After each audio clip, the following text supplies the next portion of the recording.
Yeah, but ultimately she was able to escape. Hey, Oh. what's up, everybody? Welcome to another episode of the Roll Call Room. My name is Barbie. With me is Ken. Together, we are part of the hit movie, The Roll Call Room. And there podcast. you go. What's up, Mark? How are you doing, buddy? I am fired up and ready to go today. Me too, man. I'm so happy. One, I'm just I'm grateful that you're alive and well, and we had quite a bit of a scare yesterday. We did. We actually prepped, which will be interesting. 40 seconds into this episode, it will be interesting that I'm saying we prepped, and then by the end, Not that way. yeah, that's separate. We actually got on the phone yesterday to talk about what we were going to do for this episode, in which we've been consciously trying to be better preparers. And this will be kind of the test, because we usually don't do that. We just usually get on a wing it. We free ball it. But so you're at your job. You're at the training facility, where you train young minds and mentor young minds or older minds sometimes. And we're in this deep conversation. So deep, I don't remember what it was about. But we're talking, and then I know what it was. We were talking about something about your old agency, about them sticking inside of you. And yeah. At the same moment, I hear shots ring out. And it was not just one. No, it was a succession. It was almost like it was on time. Yeah. If you've ever watched The Departed, it's like when somebody gets taken out, and then there's just silence on the phone, and I'm like, Mark, are you okay? And you're like, hey, buddy, sorry, I just walked past the range. Yeah, we were at what we do advanced training. So the listeners know, I'm a driving instructor, and the facility, we also have an outdoor range, and they were doing a handgun class early in the morning. So they had everybody on the line, and as I'm speaking with Nick, he's hearing the, hey, good morning, and I'm in there making coffee, getting ready for the class to start. So I always get there a half hour or so early, and so I stepped outside because the students are starting to gather in the classroom. Of course, it's brick, and it echoes really bad. So I went outside to finish our conversation so we get wrapped up for today. So we were talking about our situations, and we'll get to that in a minute. But anyway, so I'm outside and I'm talking. All of a sudden, Nick's it's like, and it was like a sustained fire. It was like empty the magazine. Must have been the drill. And I'm screaming, shots fired. Yeah. And you're genuine. You got such panic in your voice. You're like, bro, you're okay. Well, and then what's funny is I've got my Apple Watch on, and my Siri chimes in. She's like, is everything okay? And because my beats per minute shot up. And I was like, in my head, I was like, wow, I didn't know that I cared that much about Mark. And then I realized, I also at the same time realized that I would have to explain to the fans that I lost another co-host. We're dropping like mics. Boom. Yeah. I'm like a serial co-host killer. It's getting troublesome. And we always feel I feel like with the way that the FBI has been acting lately, there's going to be a visit at my door. I'm 2 seconds away from being pulled into Georgia for a booking photo. And if you haven't seen the website lately, you need to look at that, because that's hilarious. Yeah. Oh, so man. It was kind of like a hit was done on me.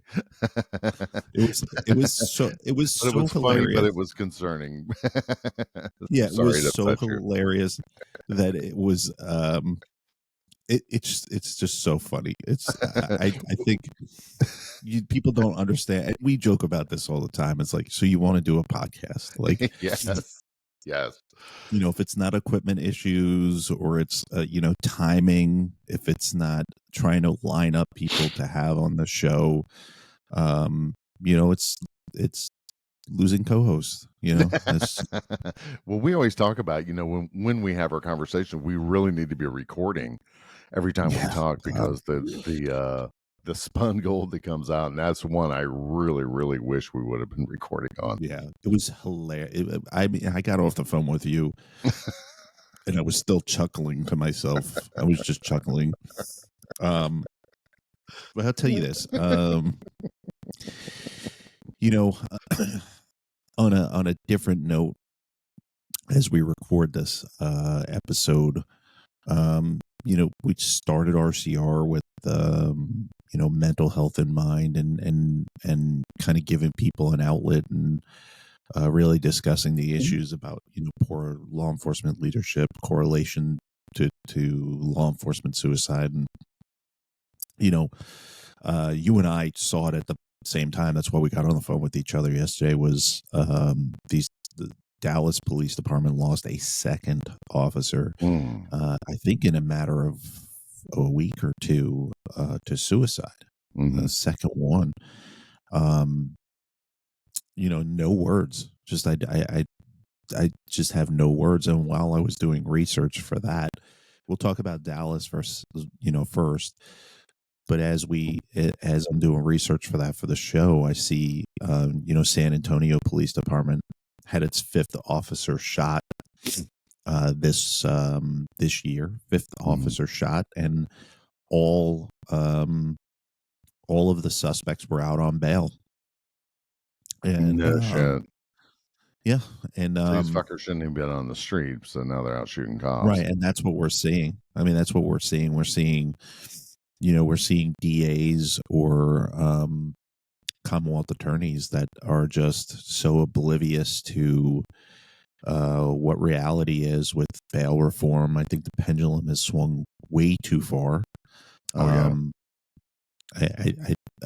just don't understand it, and those that are listening can maybe help me and Mark understand, like, what are you seeing out there? I still talk to folks that are on the job, and a lot of them, in the job that I have right now, a lot of my cases that I have, I refer to law enforcement, and a lot, Mark, I tell you, a lot of cases, they're like, no, we're not going to come and arrest that person. And I'm like, what the fuck are you talking about? Like, this is a felony case. And they're like, no, the prosecutor refuses to prosecute those crimes. Well, I saw a post this morning from Texas Patrolmen's Association. I think that's it. If I got it wrong, I apologize to our friends out in Texas. And they had called out actually 3 DAs. And they're like, look, these 3 guys, and it's right around Dallas, to where they're all Soros-funded prosecutors. And the purpose of this man is to come into our country and create chaos. And he's been very, very successful at it. I have to applaud in there again. I hate to get on the stump, but guys, we got to start fighting out there. And you need to start getting, you can be politically active and be within policy. Trust me, because I did it for many, many years. For those of you who don't know, I was a sitting councilman for 2.5 terms in a small village, but it wasn't nothing great. It wasn't like I was a councilman in Los Angeles, but still, once you get involved in politics, it does mean a lot. I mean, I served 2 communities. I worked for my city, and I was also on council in the village where I lived. So, I was busy constantly. So where I'm going with this is be involved. You can go be a poll sitter, meaning you can go sit while the poll's not being the other way, because that's where my mind immediately went. But, and be involved and keep these people out. Write letters. I have, we got Sherrod Brown, which is our senator here in Ohio, and he's like, I didn't know anything about the border. None of my constituents have said anything. So what did I do? Instantly send him an email saying, hey, yeah, you're wrong there, bro. You're out of touch. But, email them, get involved, and tell these people that are in charge that if you're having a liberal, this shouldn't be liberal conservative. If you have someone that's not upholding the values of your community, get them out of there, because that's the purpose of our society. And who do we answer for? And you mentioned this yesterday in our conversation. I think we lost who do we work for? We're public safety, but who are we working for? Is it the person on the street? Is it the community leader? Is it the mayor? Who are the cops working for? And I think that our police administration, their mission has drifted so far off, and that they've lost their servant mentality. You're not I think they've gotten themselves so immersed in policy and trying to get acronyms after their name, they forgot that, hey, number one, I got a department of people I need to take care of. That's the number one thing they've lost. Number two, who's the community we're working for? Because I can tell you in my small town, the mayor said to me one time, yeah, go get them motherfuckers. I'm privately, he's not going to say that publicly. And he's a great guy. And I said, bro, you better go talk to your fucking chief, because he wants us to be seen and not heard, man. He's like, what? I said, oh yeah, for those of us. And I'm an old bull. I was always the first guy at any bar fight. The sergeant was rolling in the door first, but if I could be anyway. But I told him, I said, those are your values. You want us to go clean up the streets, right? Well, your chief is like, oh no, we don't want to do that. We want to hug a thug. And I really like what you said on the 10 Code Mindset. And if you haven't listened to that, go listen to it, because our good friend Scott Medlin did an excellent interview, which I'm kind of jealous you left me out, fucker. Anyway, got my dig in. But I was talked about, so it's okay.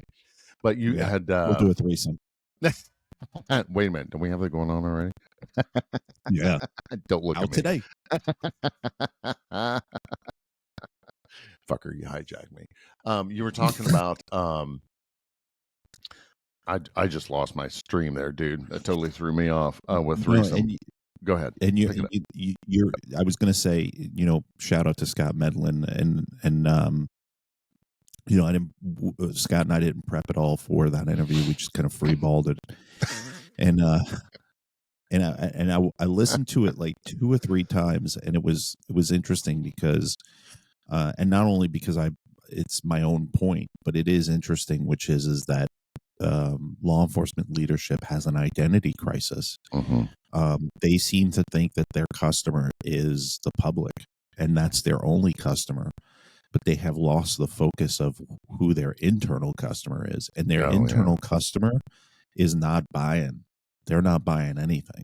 And once that happens, your recruitment is low, your morale is low, your suicide rate is low, your mental health crisis is high. I'm sorry, your suicide is high, your mental health crisis is high. And again, I don't have the insights into what happened in Dallas. I don't know what's going on, but I can tell you this: it's definitely not good. It reminds me of the NYPD's suicide epidemic and their issue going on in there. And you have many organizations. I have an article pulled up right now on DallasNews.com, and I'm reading it, and the same organization you and I have talked about the last 2 episodes, sure as shit, they're in there giving a quote, and of course. It enrages me because poker runs don't fix the suicide problem as much as cookouts fix crime. You turning around. Such a great line. I love it. It should be a T-shirt. And it should be. Here they are. They're saying, there's a quote on here. New York leads the nation with at least 93 law enforcement suicides since 2016, followed by Texas and California, according to Blue No Help, a nonprofit that analyzes law enforcement suicide data. Well, you know what? I'm super proud of you that you can compile data and you can give all these sound bites. What are you doing about it? What are you doing? Like, you're not a new organization anymore. It's time to shit or get off the pot. If your information isn't in every locker room, if you're not, so to me, by you giving this quote, this is just me, high level overview. I would, as an organization, I would be living in New York, Texas, and California right now. I wouldn't be Yeah. doing poker runs in Virginia. I wouldn't be Right. doing poker runs in Florida. I wouldn't be doing poker runs in Colorado. I would be living and breathing in New York, California, and Texas. And that's not the case. And what's happened with law enforcement suicides is it's become an epidemic where now the government's throwing tons of money in grants, tons of money at different organizations. And this is where the festering starts. This is where the swamp starts. They start taking in money, and they don't do the right thing with the money, and no, they pocket it. It's just very frustrating. It's extremely they pocket it, or you're 100% right. Go ahead. Or it's under miscellaneous. What does that mean? What did you do with it? So I seen those tax returns. You shared those with me, and I was appalled. And my wife's an accountant, and she went, "Whoa, whoa!" I said, "Yeah, that's a lot of money. So what are we doing about it? Are we sending out mass emails? I mean, I can tell you, when I was sitting there in my honor guard uniform with my 40 in my mouth, I didn't know these fucking places existed. Same. I came from a culture to where if you ask for help, you're weak. So now I'm battling with that. And then I'm battling with, oh my God, if I tell these fuckers I'm going to therapy, then I'm really going to get into it. So here's the stigma. Okay. Why aren't we every police agency most of them have their emails online. Why aren't they sending, hey, if you're thinking this way, here we are. It's getting the resources there, and then you have to bridge that gap of, and like what you said, unless it's a cop that's there, get the fuck out of here, dude. What do you want? Nobody's going to listen to it. Yeah, can you believe that guy let them in our roll call? Really? Get the hell out of here. Yeah. And we've been there as sergeants. We've been there. We've been sitting at the main table, and you have to sit and listen to academia, or you have to listen to these doctors, PhD psychiatrists dictate to officers how they should have better wellness, and off duty they should be doing better things, and all this other stuff. But they come with no legitimacy. They come with no legitimacy. And early on RCR, we were toting that organization hardcore. The first year, I think the first year or two, we were toting it hardcore. And I think it was naive of Mike and I, because at the time we were getting so much attention from different people that we weren't really looking at what they were doing or what they weren't doing. And then what we started to realize was that behind closed doors, they were endorsing our podcast, but they wouldn't do it publicly. They wouldn't do it publicly because they didn't want to bite the hand that fed them. They didn't want to be associated with a podcast that talks about poor law enforcement leadership. And then it affects them being able to go into organizations and go talk to people. And it's just like the IACP. It's just like every national or international chief association, which is they turn a blind eye to it. The IACP every other day is turning around saying, oh, we got this training for our chiefs. We got this training. They got their convention coming up in October. The taxpayers are funding your chiefs to go there. And all that convention is a massive circle jerk. That's all it is. They ain't learning shit. They ain't learning shit. If those chiefs show up to 2 seminars, I'd be shocked. I'd be shocked. And then the seminars that they do show up for is bullshit. What city is it in? Oh, that's the other thing is, I think it's always in a city, in a vacation destination, right? It's a vacation destination. Like, it's in October, so it's not like it's in Minnesota.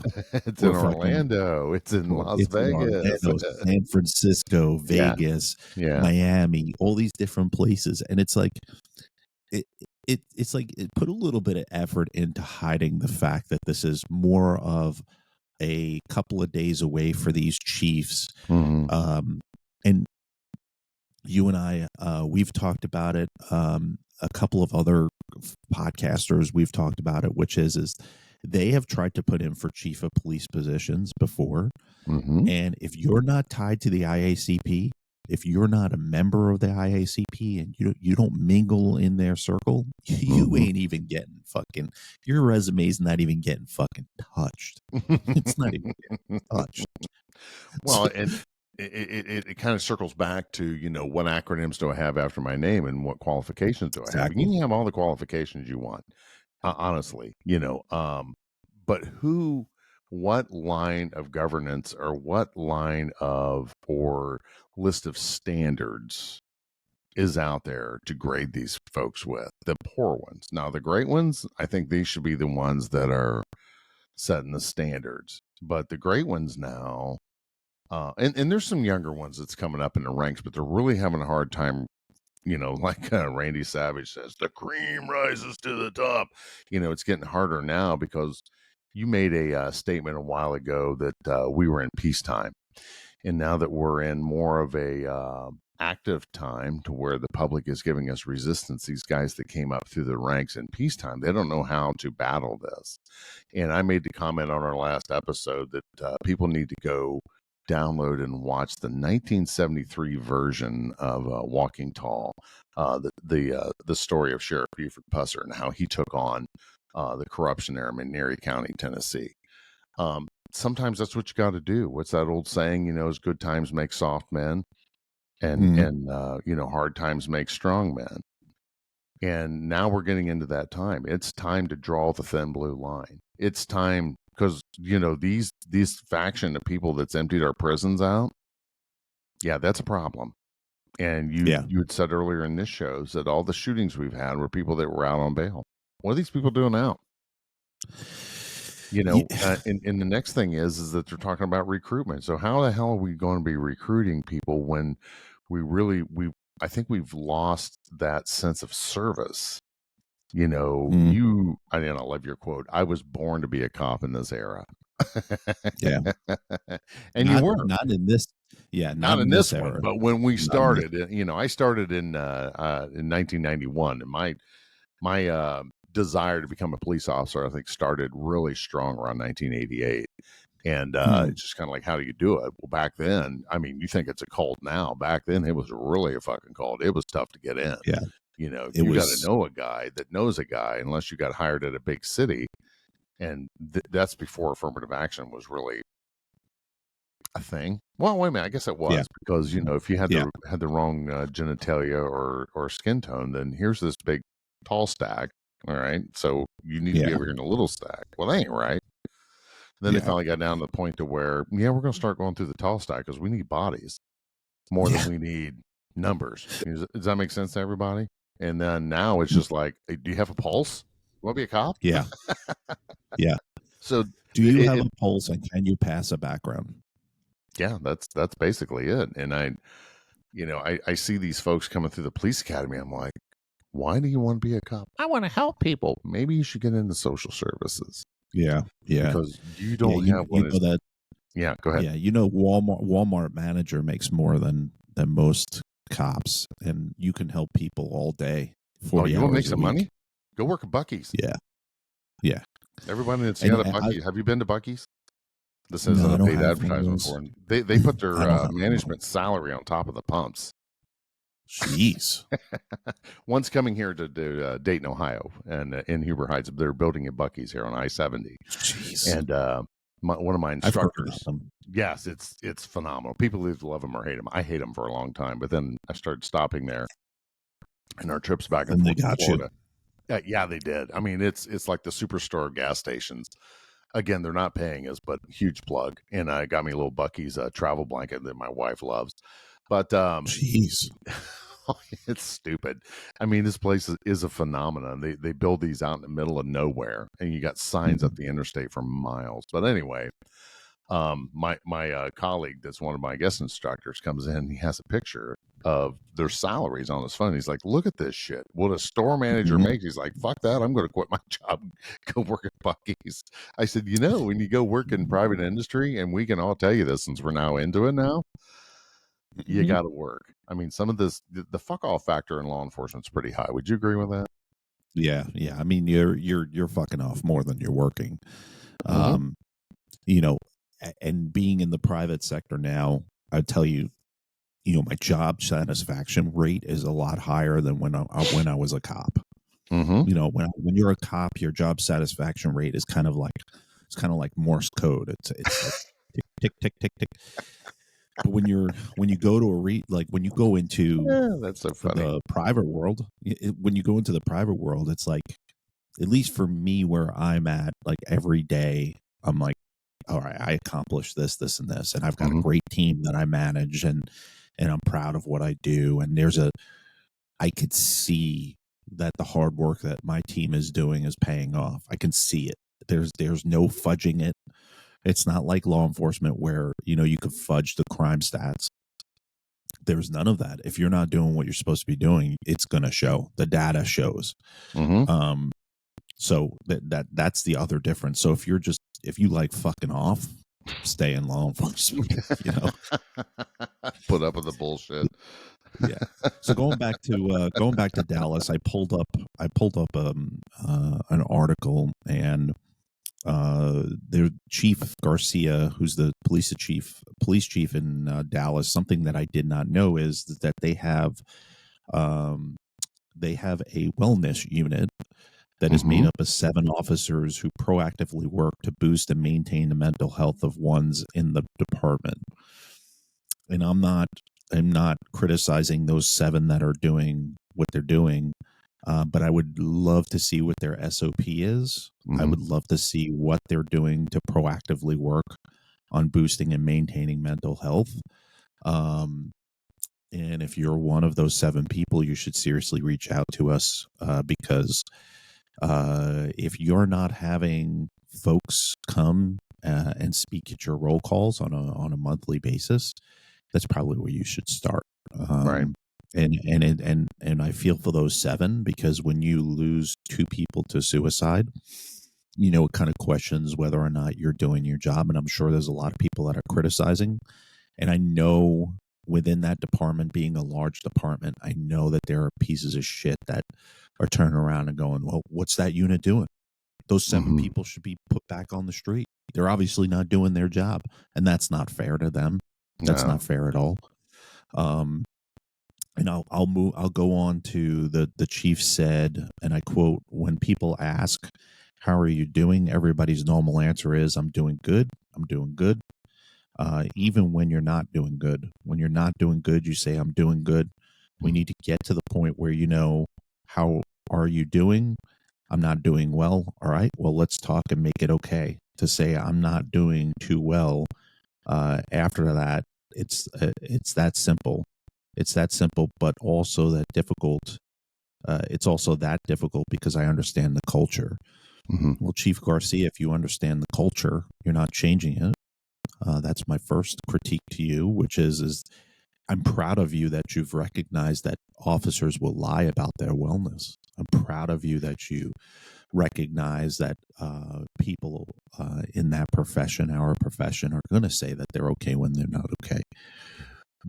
But I'll dissect your statement in that article, which is have you cultivated have you cultivated a culture within the Dallas Police Department to say that you're not okay? Have you broken down the stigma of, if I say I'm not okay, you're going to take my gun and badge and I'm going to be labeled a fucking kook? Hmm. And that's going to affect my earning potential. That's going to affect me being in specialized units. I'm going to be ostracized. Have you done that? And I would venture to say that you have not. And it starts with you, which I'm proud of you. You're one of the few the chiefs of police that actually admit that. Hmm. But this is just the cop in me, and I don't know you from fucking Hill and the Beans. Um, I'd venture to say that this is a soundbite for you. I'd Hmm. venture to say that you're one of those folks that are like, yeah, we know officers are saying that they're okay when they're not okay. But what can we do about it? Well, you can do a lot. Um, there are quite a few folks that have been through it. There's quite a few folks that have tasted the metal of a gun in their mouth. How many of those people have you had in your department? There's tons and tons of books out there where officers or former officers have written books about trying to commit suicide or mental health crisis. Are you buying 1,000 copies of them and handing them out to your officers? There's tons and tons of things that you should be doing. And again, all of that, if you're even doing everything 100% right, that's not going to stop Officer X from killing themselves. Right. It's a decision that is solely based between that person's ears. They're gonna make that decision one way or the other. Right. But the more stuff that you can give them in their corner to reach out and call Cop Line, to get a therapist, to do something, the better. But if you're heavily relying on some organization that makes graphs every time somebody clips themselves, you're going to be burying a lot of officers for suicide. Right. So I want to dovetail off of that. And the next level of that is there's a saying that came up from my good friend from Caliber Press. He's a chief. I'm not going to mention his name, but he's a great guy. And in training, he shared with me that the body won't go where the mind hasn't been before.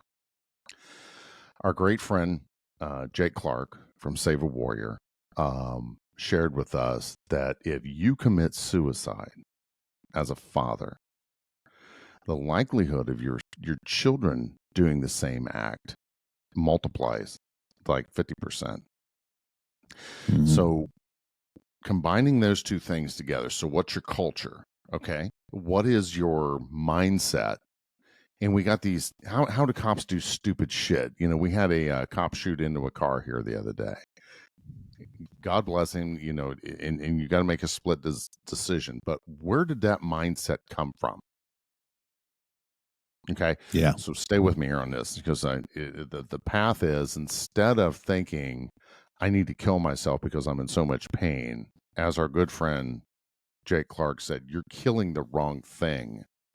What you need to kill is that super inflated ego you got. And I can tell you right now, I have a super inflated ego.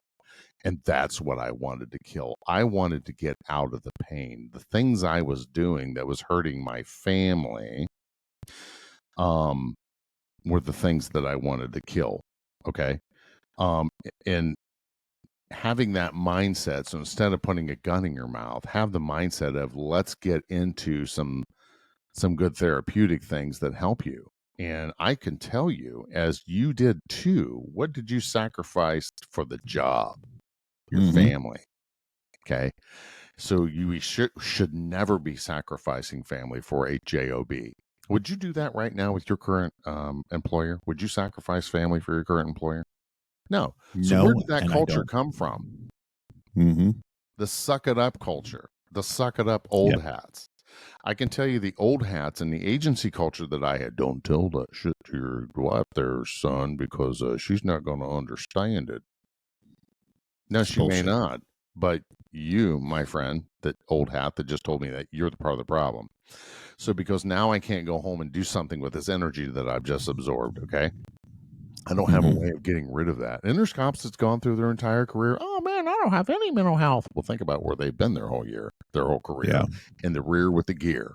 You know, I've been in the schools, or I've been in administration, and like my former chief, he was always in the back. When the fight was over, he was the guy showing up, handing out statements. After the fatal traffic crash, he was the guy out there with the fire department sweeping up the glass. He wasn't there in the blood and the guts. So don't fucking tell me your shit. And he wasn't the guy standing there with the 400-pound, drunk wrestler that wants to rip someone's head off and shit down their neck. He never had to make those decisions because he was never there. Yeah. So you don't have that trauma. Okay. So how do we change the culture? We change the culture because you said it first. These three agencies, right, have a rash of suicides because somehow, somewhere in that culture, that makes sense. Yeah. And I love what Jake Clark said. Don't fucking argue with me about getting therapy when your solution is to kill yourself. Yeah. Now argue with me about ways to eliminate that. The thing you need to kill is that thought process. Don't kill the body. The body is precious. The Yeah. world needs you. And if you're listening to this, remember, we all love you, bro. You don't know the lives that you touch. I've had several friends commit suicide, and it's the first one that I can remember that fucked me up for 3 days. Mm. You know, it was like, God, you just feel so desperate. And now that I've been through that process myself, you know, you don't realize the lives you touch. You just really don't connect how many people that your presence in the world affects positively. Yeah. And I know in my own personal story, every time I looked in the mirror, I hated that guy because I hated what that guy was doing to my family. Mm-hmm. Do you agree with Oh, I've that? been there.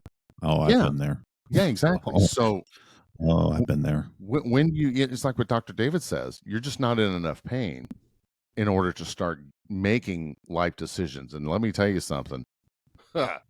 It sucks. The work sucks. There's no Mm-hmm. easy. Oh, you want to eat ice cream or you want to drink pickle juice with urine in it?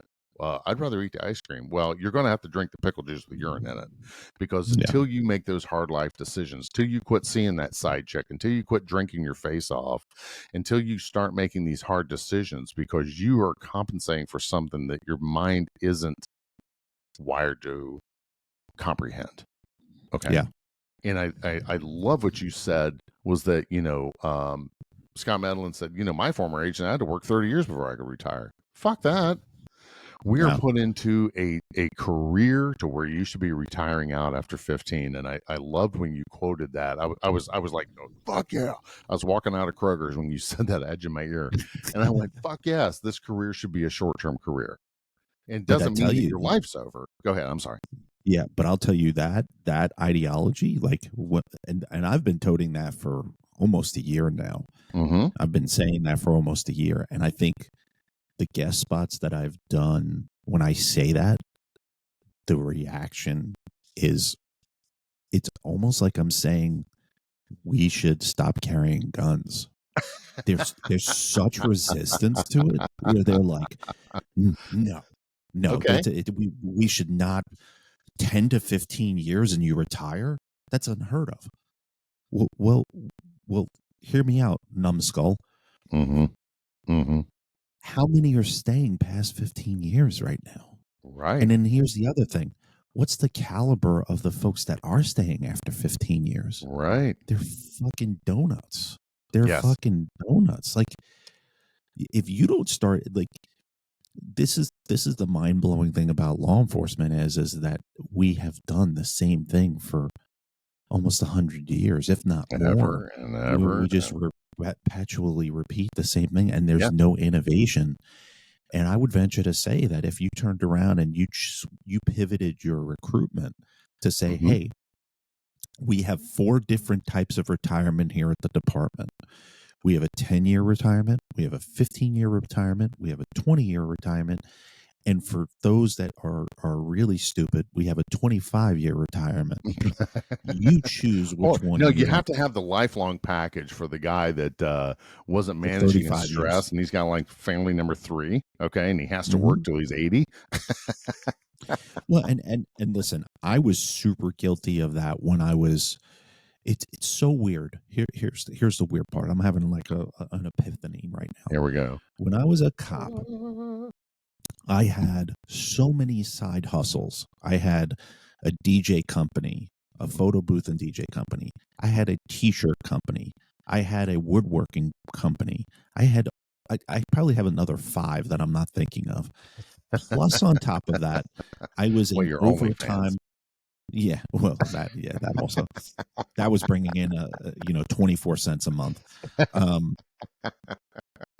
But on top of that, I was an overtime whore, so I was constantly gobbling up overtime or DUI detail, or working at 7-Eleven for $20 an hour, Right. cash. Stupid things, and I was barely making it with all of that side hustle. Mm-hmm. Then fast forward of where I am right now, after I lost everything, it was the greatest thing that ever happened to me. At the time, it was terrible. It was Right. terrible. You know, there's nothing like seeing a tow truck come and pick up your favorite car because it's Right. repossessed, and have that happen. And I'm not ashamed to admit it. I've had that happen twice right after I was kicked out of my department because I Mm. was living outside of my means. Right. My wife and my dream home that we built, gone, Mhm. Right. gone. But you know what? If it wasn't for her, like at the time, I was I felt empty. You know, like I felt like I wasn't accomplishing, like I wasn't being a man. You know, Mhm. and my wife said it perfectly, which is these are all materialistic things. These are all Mhm. things that, when it boils down to it, they're just objects. We could live Yeah. in a cardboard box. It doesn't matter. Right. And, you know, fast forward to almost 3 years, I've got almost everything back that I Right. lost. And it's in moderation. Like I don't live outside of my means. I don't, you know, I'm not turning around and going, oh, well, all right, well, this month I'm not going to be able to pay this. So, you know, I'll figure it out next month. There's none of that. Right. I don't have that. And I want to go back.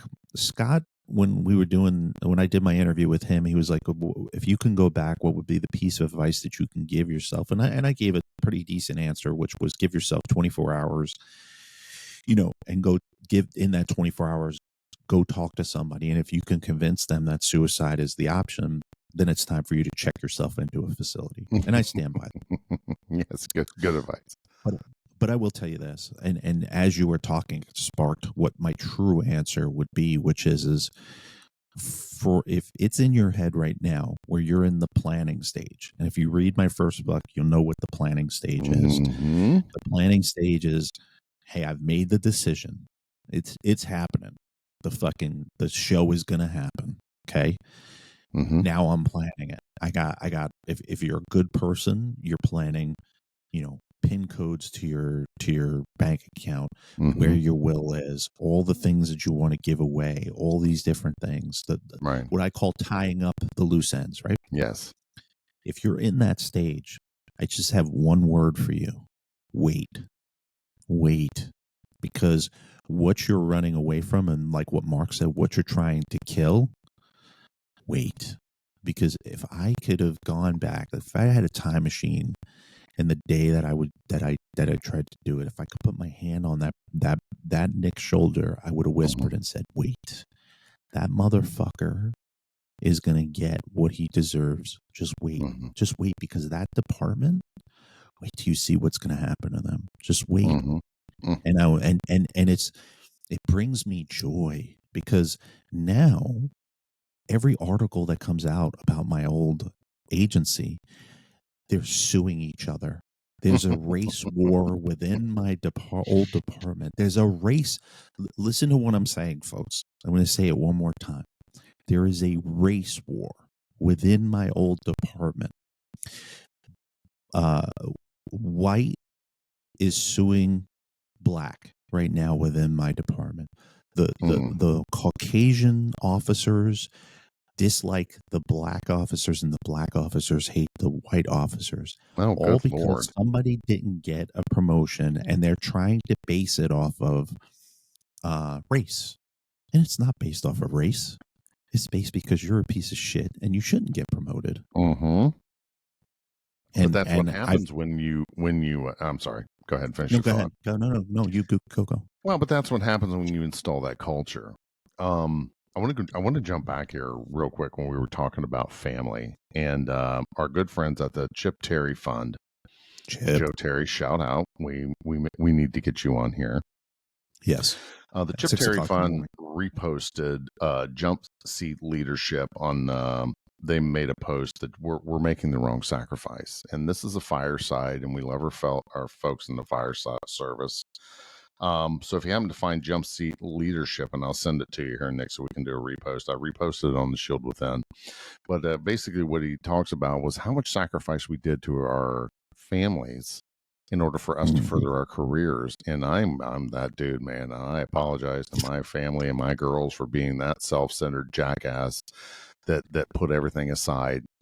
And what I should have been doing is, instead of being present at work, I should have been focusing on being more present at home. One of my officers And I never, I just always kind of thought, because he's like, dude, when I'm off work, I'm off work. He would shut off his phone, his work phone. He would leave his radio. He got dressed at work. He's like, no, when I'm at home, and I'm home. My neighbors know I'm a cop, but I'm not in cop mode. When I go out to dinner, I'm not in cop mode. And he never did that. And I always thought, well, then you're not into the job. That was my mindset, because I Yeah. feel bad now because he had it right and I had it wrong. He had Mhm. a really good work life balance. He never worked overtime. He's like, I picked a job to where I don't need to work overtime, dude. And right back to what you said, Nick, live within your means. What's the first thing all these Yeah. young cops do? Woo, I'm making X amount of dollars a year. I'm going to go buy that new F-150. Or right now it's Jeeps. Everyone's buying Jeeps. Yeah. I'm like, do you really need that? I did it. Hell, I wouldn't bought the new King Yeah. Ranch. Dude, I had a new car every year. I had a Yeah. new car every year. Yes. Every fucking year. As long as the finance institution kept saying, yep, so did I. I got to have the newest. Didn't matter the payments. Didn't Nope, matter the I didn't give pay. a shit. I I'll would, make it work. dude. I mean, I got to the point where I would show up at dealerships and I acted more like a salesperson than a salesperson. Like I knew, and I laugh because as I'm recording this, Yeah. I'm going to pick up a new car today. So, to get another Tesla. No. Oh, The okay. Tesla is gone. But I am getting another electric car. And those of you that are listening to this that think that I'm like some sort of environmentalist, like left environmentalist, Right. fuck no. It is strictly about getting tired of paying for gas. The prices fluctuating, and I don't know what your gas prices are. And I guess we can do. We're like $3.80 right now in Ohio. Yeah, see, that's what we're going to do a poll as to where you live, what yours is. Mine right now is $3.79, right, and it's just like you, and it's outrageous. Like it's the mileage reimbursement that I get from my job barely covers the gas. Right. Yeah, so this is my way of like, doing that. It has nothing to do with the environment. I'm sorry for those of you that are about the environment. That has nothing to do with that. Well, after I retired, I'm sorry. No. I only had one question for you, because hearing all of that, which is now that you're out of it, what is your north now? Like, what is your true north? Like your work ethic, meaning what is that now look like to you? I work like a dog. Okay. I'm my wife said, someone said, hey man, how you like retirement? And she looked at the person. She's like, he didn't retire. He's working more now than he ever fucking worked. And they're like, what do you mean? I thought you were retired. I said, being retired doesn't mean that you stop. I said, the day I'm going to stop working is probably a day or two before they put me in a box. I have a very strong work ethic. And another thing, I like money. But I really pulled the belt in tight. When I retired, I sold all the big cars, and I owned a Ford Explorer Sport 2014, bought it brand new. It was the best car I ever owned. And my friends used to make fun of me, and they nicknamed it Precious because I would only park it out like a cocoon because I didn't like door dings. So I was all prepped up to buy a new Explorer SL. Of course, being blessed to be on the advisory board, I got a nice discount. Just through channels. I mean, everyone gets the discount that's affiliated with the company. But I drive a 2011 Honda Civic now. Nice. And all my colleagues, I show up over at the academy and they got these brand new F-150s and Chevy trucks, and they're lifted and all that. I'm like, oh yeah, that's cool as fuck. But I drive a 2011 Honda Civic. It's just under 200,000 miles. That's what I drive back and forth to the academy. My truck is a 1-ton Ford, but it's a 2000. And it's paid for. It's a diesel. Yeah, it'll pull the fucking house down. It's got a 7.3 in it. My newest car I bought used. I come out of the used car business, and it's a Nissan Rogue. It's the first time I've ever bought a Nissan. That darn thing gets about 30 miles a gallon, but it's not my Explorer Sport. Trust me, I like to drive. But my whole thought process changed here. I started picking up the Dave Ramsey books, and we did the Dave Ramsey program, and we paid everything off. I mean, right before. No, I shouldn't say right before. When I moved down here to the city, from Covington, Ohio, when I moved to Tip. We fully embraced it because, my wife makes a lot of money. She's a sugar mama. And I was just like a kid in a candy store, was like, well, you said lucky. We worked for that. Totally. We sacrifice very, and no, you have a good term. I'm not condemning you, Nick. I'm just to let the people know. I was in the police academy when she was in college. We had 3 young kids at home. Talk about never see one another, and that's how I knew that our marriage was strong. And despite the fact that I was there with a flamethrower trying to burn it down throughout my PTSD journey, and this dovetail, this is a good segue right back to where, I support, having the option to retire earlier. And the retirement doesn't mean that I'm just done being a cop. Doesn't mean I'm incompetent. Doesn't mean that I'm unable to work. Doesn't mean I'm unable to provide. And so, kind of the dual thing is that I just don't want to be a cop. Somebody's like, "Hey, man, you care commission?" With all due respect, fuck no. I did it for 30 years. It's time to turn the page, and I really feel bad for these guys. It's like, what am I now? And to get right back to the suicides, what did we talk about yesterday? There was no gauge for retirees that are committing suicide after they leave the job. And it's so hard. We talked about that last night on the way home because, you want to do a podcast? Let's talk about show prep. We talked about that on the way home. There's no way to gauge that because nobody's tracking it. And it's hard enough tracking active duty suicides. Okay. So we have line of duty deaths, odmp.org. We have other agencies out there, and our Blue No Help is they're at least they're tracking it, or somebody is. But who's tracking the retirees? And is it a suicide? And are the suicides that are active duty, are they suicides, or is it, he was cleaning his gun? Oh, he fell asleep in the garage and the car was running. Is it an accidental death, or is it truly a suicide? And I don't want to get caught up into that. The problem is where the thought process is, because you're in that much pain. Let's get your pain under control. Number one, let's get you back to sleep. I talked to an officer the other day. He's like, "Man, I barely get 4 hours a night." I'm like, "Brother, let me introduce you to my psychiatrist. Let me introduce you to Dr. Molly Hall. She will help you. And the number one thing you need to be doing if you're not sleeping is get to sleep. You need to have that 8 hours. And that 8 hours is critical because when you do that, your brain shuts down and dumps all those negative chemicals.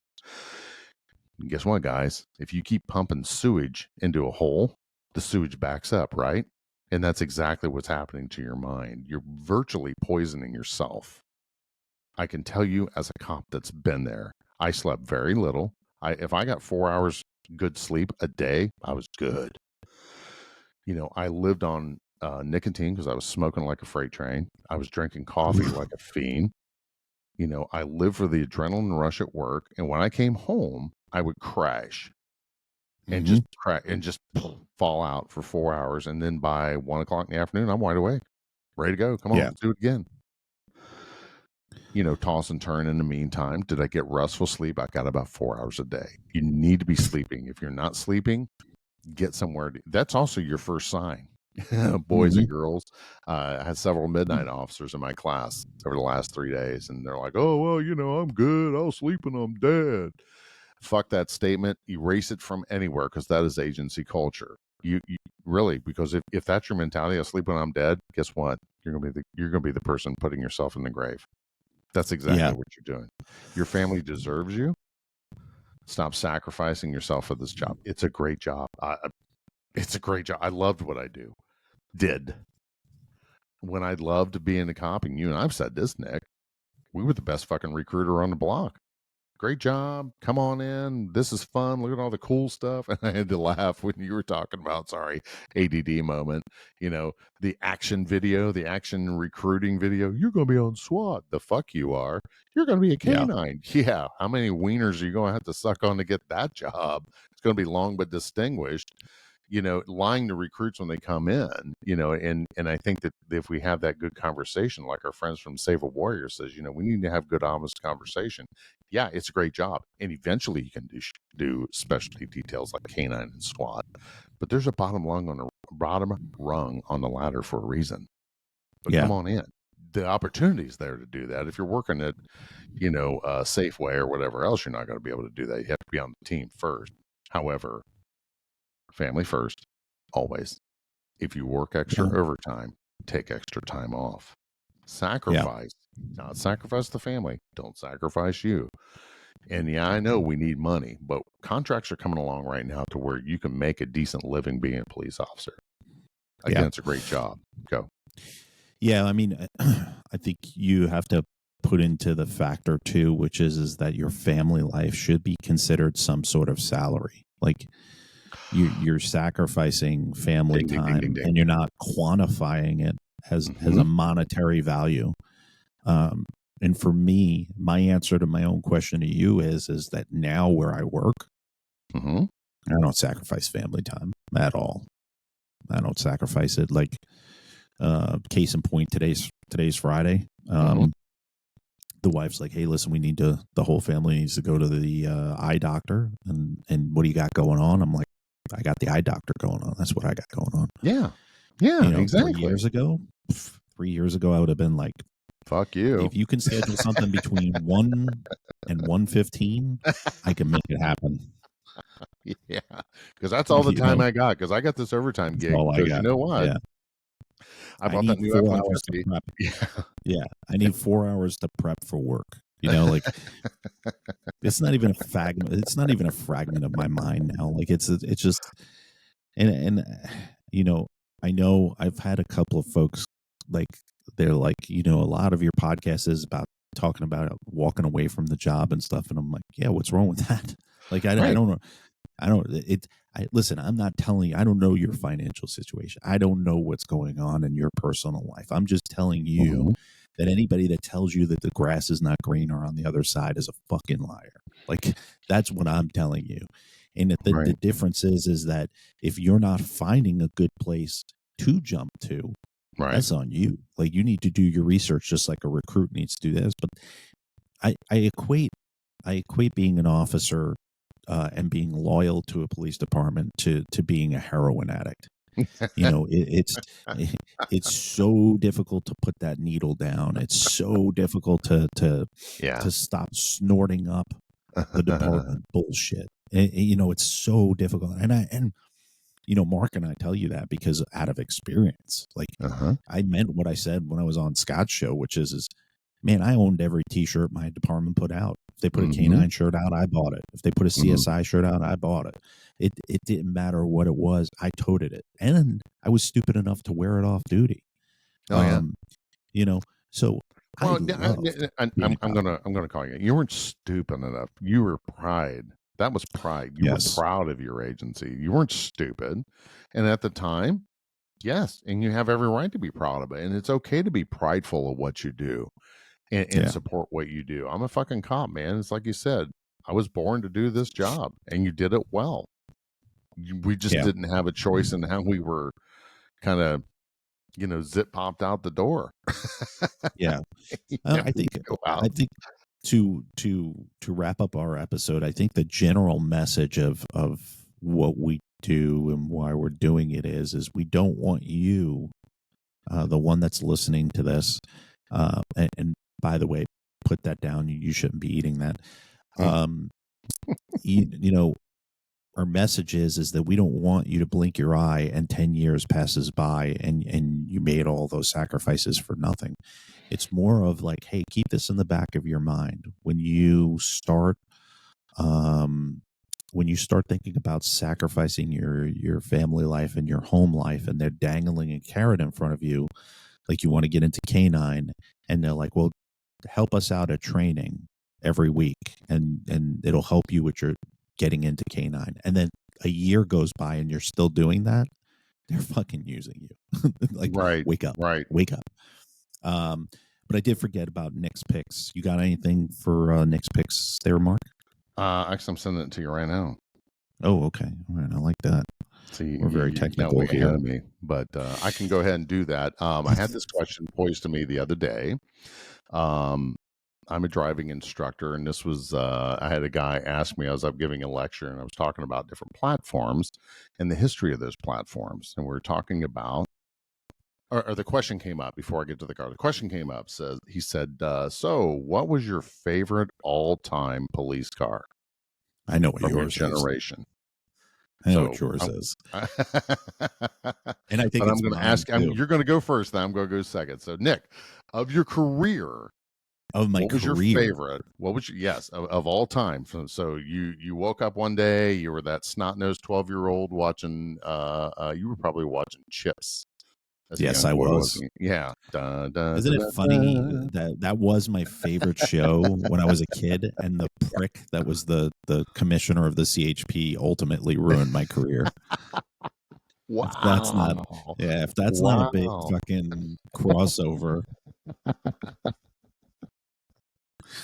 that's the kicker, man. That's I life love kicking Chip. you in the nuts, bro. Yeah, yeah. Little did I know that was the man upstairs saying, "Hey, you love this show? Wait Let till me you show see you what I got something. in store with you." Yeah. I think for So, me, and I think it's I could be wrong, but I think it's the same for you. I think it's the Crown Vic / John Deere, because you can hear that car from a mile away coming to help you out. mhm. And for all of its faults, it was probably the best workhorse. A lot of room, the trunk space, like you can have a million duty bags back there. Mhm. Um, man, the winters were great in that car. Oh, yes. Fast. Oh my God, I cannot tell you. So I was cop in Alexandria, so like right next to DC or right by DC. I mean, I can't even tell you how many times I was on 395 or 95 going 100 plus miles an hour in that car. And that car was just like just a bullet, man. And I love that car, and it could take a beating. I could take Oh, a yes. Very beating. robust platform, yes. Yeah, yeah. And my favorite was the hood used to heat up. So it was real fun to search people on that hood. Yeah, if you had some empathy for your person, you searched them on the trunk. If you it's like fuck you, you put them around the fucking hood because their face was like right in a boilerplate. Like, man, Yeah, it's hot. I'm sorry, dude. Stand by. We'll be done in a minute. yeah, yeah. What about you? Well, since I am a little older, my favorite A lot. all-time police car was the A Model T? 1988 close, the Model T. I actually like the Model A better, but um, that was on History Channel, Cars That Changed the World. Check that out. That was a good series. But the 1988 to the 1990 Chevy Caprice. But you're a Oh, okay. Ford guy, Mark the Cop. And I am a Ford guy, but let me tell you something. I owned one. Caprice. It was a former Miamisburg police car traded. They swapped them out at Voss Chevrolet and they sent them to the auction. And it was the one I bought because I'm just such a cop car nerd. Just a fantastic car. Had the 5.7 liter V8, the Ooh. Corvette engine, but I like the square bodies. I like the square Mhm. body car, and that's kind of a if money's no option, that's going to be a car. The 9C1 Chevrolet Caprice from 88 to 90. And the reason why I liked them is because they were fucking nimble. They turned on a dime. Their trunks were big. I mean, you could Yeah. like fit a full size mattress back there. That's how big the damn thing was. Easy access in and out. Rear wheel drive. They were absolute blast to drive in the wintertime. Everybody that had them loved them. And shout out to Captain Alexander when he was with the sheriff's department. When they were upgrading cars, he's like, "You're not getting rid of my car." He always Yeah. parked in the same spot. You would drive by the sheriff's department and you would see his old school 9C1 sitting, I think it was an 87 or something like that. But he said, "No, when I retire, you can get rid of my car. But until then, I'm keeping this car." I always thought that was cool because he also had the old school light bar. I think he had Street Hawk on top, things like 8 inches tall. Yeah, it's funny how both of our favorites are older cars, and Yeah. I've driven the new Ford Explorers, I've driven the Tauruses, I've driven the Tahoes, I've driven the Chevy Blazer, all these Charger's a great different. platform, fun platform. Tahoe's fun Tahoe's I had Waller too bad much for I had me. bad experience with Chargers. I was involved in a major cruiser accident with a Dodge Charger, and it almost cost me my life. So I have Right. a Where it come deep apart. disdain. Yeah, I have a Yeah. deep disdain for, and matter of, I mean, we're gonna have to do that in another episode, which is you know, living with I get injuries, on cars and we're living going to be here for. Yeah, but living with injuries because you don't want to go out on light duty. We're gonna have to do that, and Yeah, I venture to say we should probably have one of the spinning our gears guys come on sure. and talk about that, because I'd venture to say that they've done it before too, which is, you're running after somebody and you tweak a knee, or you get into a cruiser accident, Yeah. your back is fucked up, and you're like, I don't want to go on light duty, because we all know what happens when you go on light duty. Records are dispatched. Records are dispatched. Yeah. And I'd rather That's why you fucking save your sick time, boys and girls, because then we don't have to yes, do it. yeah. I'd rather cut one of my nuts off than to do one of that. Fuck that. But that about wraps it up for this episode. Couple of housekeeping things. Go on to rollcallroom.com. Go check out our content on there. We have our YouTube channel. All of our episodes are now video as well. So you can watch these two ugly fucks.